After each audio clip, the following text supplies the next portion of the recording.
হাতিয়াবাসীর জন্য সুখবর। প্রিয় দর্শক, এই মুহূর্তে অবস্থান করছি হাতিয়া তমরদ্দি ইউনিয়নের লঞ্চ ঘাটের লঞ্চ তাজশরীফে।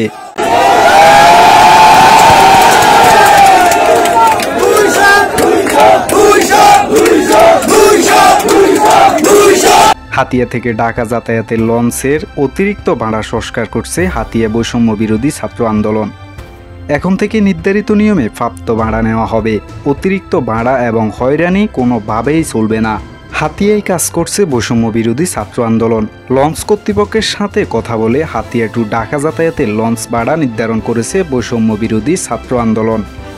তাজশরীফ চাইল লঞ্চের ডেক ভাড়া 200 টাকা, সিঙ্গেল কেবিন ভাড়া 800 টাকা, ডাবল কেবিন ভাড়া 1600 টাকা করা হয়েছে। এখন থেকে কেউ আর আগের ভাড়া দিবেন না। অতিরিক্ত ভাড়া কেউ চাইলে প্রতিরোধ গড়ে তুলুন।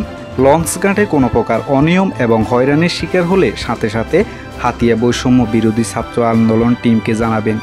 কেউ যদি ঘাটে দালালি করে তখন হাতিয়াতে অবস্থানরত নৌবাহিনীকে জানাতে পারেন।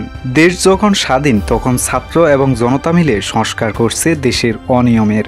আপনি কি হাতিয়া নিউজ চ্যানেলে নিউজ পাঠাতে চান? তাহলে এক্ষুনি আমাদের হোয়াটসঅ্যাপ নাম্বারে মেসেজ করুন 01830996504। হাতিয়া নিউ, সারা দেশের কথা সব সময়।